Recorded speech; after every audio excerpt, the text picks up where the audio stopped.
my kind of big bugbears I bitch about every year when watching the Late Late Show, the national final, is they get a panel of so-called experts, people who like the Eurovision, right, who are there to talk about it. And every year the same question is asked, which is, how do we win Eurovision these days?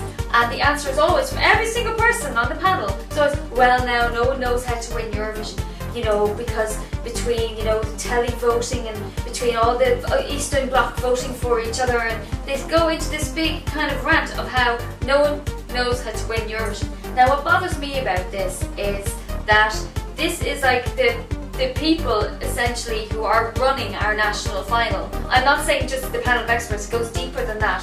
That it suggests that the people who are holding our national final do not know how to win Eurovision, which, you know, it suggests to me that they're not fit for purpose. The likelihood of winning, all things being equal, is approximately once every 40 years. So, yeah. you know, it's not, that the problem is that you're saying every year they say, how do you win Eurovision? That's the focus, they're obsessed. But that should not be the focus. The focus should be to represent. Yeah. The question is, how do we represent well? And, you know, show our music off well. Send something we're proud of. That should be the focus. And yeah. if you could take that kind of position, then the likelihood is good facings will follow. Your excellent example is, of course, as I said, the obvious one, which is Sweden.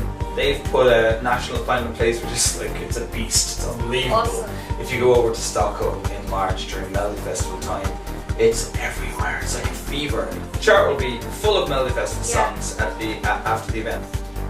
Like with the Melody Festival as well, apart from really high TV ratings, you know, each semi-final gets in around 14,000 into an arena, and the final, you have to move it to a bigger arena that has 80,000 people, and it still sells out. You can't get tickets for it. It's hard to get tickets for it. Yeah, and what's brilliant about the Swedes as well, and many nations around Europe, is that they have that kind of national pride as well, where they are happy to send a song that's Swedish written, that's performed by Swedish stars, and that's their entry. They're showing what they can do.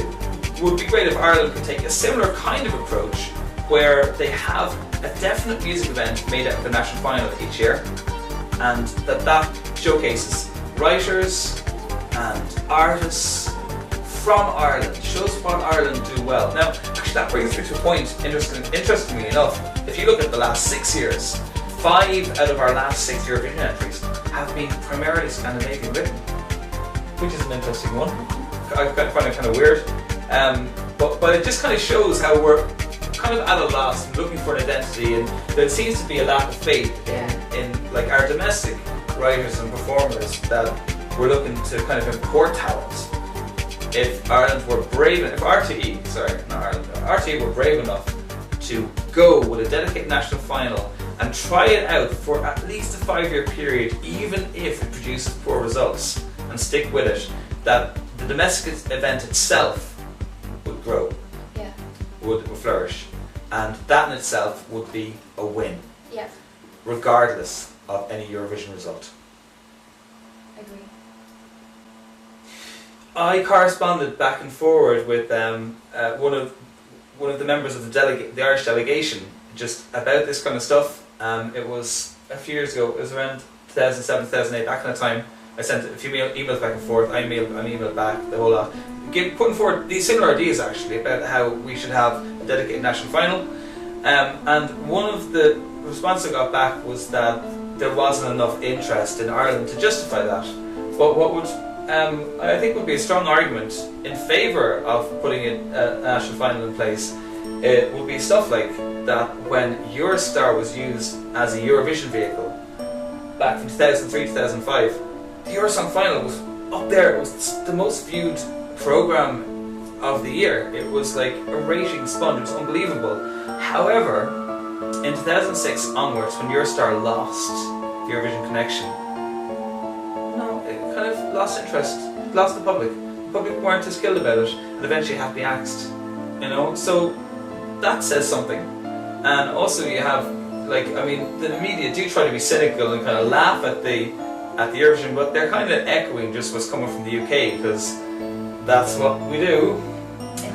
That's what the media does in Ireland, is that anything from the UK or US is cool, anything from Europe is a little bit kitsch or funny or whatever. But I think that's mainly media driven, that kind of derision towards Eurovision. But the fact is, everyone watches it. It's one of the most viewed programs every single year. If you go and Google, you can Google this stuff, right? You go to Google, you look at the most viewed programs annually in Ireland. Eurovision's there in the top 10 every single year. Yeah. So this is telling us that whatever the media are trying to convince us of, we love Eurovision. We do. And so we should, because we've cool. won it 7 times. We're the record holders. Something to be proud of. Exactly. We should want to build on that and make sure that our national final, not Sweden's, our one, is the end of Europe. Now that's not going to happen because Melifest is fucking brilliant and we're not going to top it. But at least we could try. We could try and have one of the better ones rather than a joke and a national embarrassment. Yeah, it's what it is. I mean, the Late 8 studio. The acoustics there are shit! What were we thinking?